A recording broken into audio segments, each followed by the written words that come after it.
I think the United States of America goes to polls on the 5th day of November 2024. And for the first time, perhaps there is a viable female candidate in Kamala Harris. That is not to say that Hillary Clinton was not viable. Remember that Hillary Clinton did actually win the popular vote, with Trump winning the electoral vote. So the possibilities are there. But remember that this is an election that is too close to call. If you look at the numbers, if opinion polls are anything to go by, it would not surprise anyone who is looking at the crystal ball if either of the candidates were to win the elections on the 5th day of November. But it's too close to call. A viable female candidate is present on the ballot. I've always held the view that the Democrats and the Republicans in the United States of America are two sides of the same coin. So that in terms of international relations, I do not think that anything changes fundamentally. In my view, the United States of America has certain anchors which don't change in a dramatic manner simply because there is at the helm a president who is a Democrat or one who is a Republican. Of course, there are certain things that will happen a lot more prominently when a Republican president is in power. You'll find that perhaps there is much more inclination towards big business. You'll find that immigration laws are perhaps enforced a lot more tightly. And you'll find that the rhetoric is a little bit different. And of course, when the Democrats are in power, they tend to be a lot more liberal, at least rhetorically, and therefore you expect that in certain things, in terms of taxation, there may be different in terms of how they deal with urbanization, in how they deal with immigrants, there may be difference. But in real terms, there are two sides of the same coin. The United States of America still wants to be the hegemon in the world. They want to control affairs. They want the dollar to remain the dominant currency in the world. They want their military to be the strongest in the world. They want to dictate what happens not only in the continent of Africa but in Asia. They want to be dominant in business. They want to be dominant in science. And it matters not who is at the helm, because I think beyond the faces, and in spite of the faces, whether Republican or Democrat, there is something that the American administrative machine does in the interest of the United States of America. It is very difficult to predict, particularly the wars that are going on. That is, the major wars that are alive today is the war between Israel. Initially started, as we know, with Hamas, has now gone to Hezbollah, is now brought in the Houthis, and is threatening to bring in the Iranians. And this is the one area where I think the combatants have waded so deep into blood, speaking metaphorically, that it is as tedious to go forth as to come back. And we have seen the many forays that have been made by the U.S. Secretary of State, Mr. Blinken, in the Middle East. And yet there is nothing tangible that has come about. We have also seen the rhetoric as regards the war between Ukraine and Russia. And we see that the war is no longer just a fight between Russia and Ukraine. Members of NATO are very active, rhetorically and otherwise, and are helping the Ukrainians materially and logistically. And of course, Trump argues and is on record as saying that he'll do everything in his power to bring the wars to an end.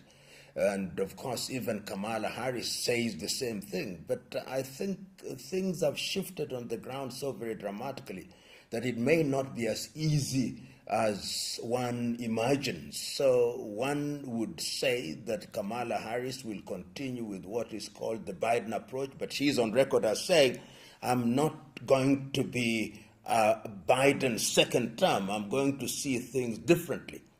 And Trump, of course, was a former president, and the argument was in the United States that he had rapport with President Putin of Russia, and that could very well help in resolving the conflict in Europe between Russia and Ukraine. And you remember at one time, when Trump was the president, he also had very tough words against NATO, asking them to pick up the bills.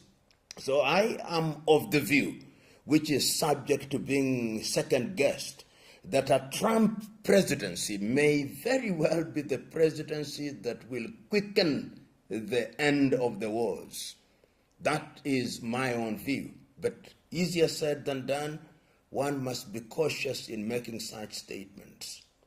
I've always held the view that nothing changes dramatically, and I say this because the United States foreign policy, when one talks about Kenya or Africa, remains fundamentally constant. But there are those who observe, and I'm one of them, that during Republican presidencies, the United States of America does appear to support many more programs than during the Democratic presidencies, which is full of rhetoric and short on action. And I am of the view that the United States of America is going to be very active in Africa as a reaction to China and Russia, and as a reaction to other players such as the Emiratis and the Turks. Take, for example, in the single area, the Belt and Road Bridge program that is being done by the Chinese. The Americans are already responding with what is called the Lobito Corridor, which is to build a railway from Lobito in Angola through to Zambia and the Democratic Republic of Congo for purpose of extraction of minerals. And of course, they will also be reacting to the presence of Russia in the Sahel region and the presence of China as one of the leading partners of many African countries. So one will begin to see once again Africa being a theater of contestation of different powers, and those powers are the United States of America. Of course, one sees that even France, and it is not lost on me that the French have actually announced that they'll have a meeting of the Francophonies in 2026 in Kenya. Beggars belief. I do not know why they should do that. Kenya is not a Francophonie. You've seen the British also through the Commonwealth becoming a lot more aggressive. The Turks are equally aggressive. The Emiratis are equally aggressive. The Chinese are a little bit more subtle. They don't make as much noise as others do, but you see them in different areas. So what is going to happen is that we are going to see a United States of America which thinks that is losing its grip, and therefore whoever wins, it is going to be a time for activity in the continent of Africa. The United States of America is a country that cannot be ignored. It still has the strongest economy in the world. It is hegemon militarily. It is a strong nation. Economically, it is a strong nation. And the reality of the world is that the law of the jungle is still alive and well, is survival of the fittest, the dying of the least suitable, and in truth, power still springs from the barrel of the gun. So we in the continent of Africa must pay attention. You remember that the United States of America has a basis in a number of African countries, and going forward, we must define, particularly in the continent of Africa, we must define how we are going to engage with the United States of America. And my considered view is that a strong Africa will be able to engage in a much more creative and symbiotic way. A weak Africa will be manipulated by the United States of America notwithstanding who is the president of that country after the 5th day of November, and of course after inauguration in the month of January 2025. In Kenya specifically, we had a very interesting period when the Biden administration appeared to favor the administration of William Ruto in Kenya. And in a number of very visible ways. First of all, there was a state visit to the United States of America. Secondly, Kenya was made a non-member ally of NATO. But I think things have cooled down. So an administration, particularly a Republican administration, may very well revise that position or not revise it. Remember that Kenya remains strategically very important in the Eastern Africa region and in the Horn. And that is particularly so because many countries in this part of the world are threatened with some kind of conflict. You go to Somalia, there is still some conflict. You go to Ethiopia, there is still some animosity. Sudan, of course, we know what is happening there. South Sudan is also going through its own difficulties. So Kenya has major strategic value. And I believe that whoever is in government will want to engage Kenya as an anchor country in that regard for geopolitical and geostrategic reasons.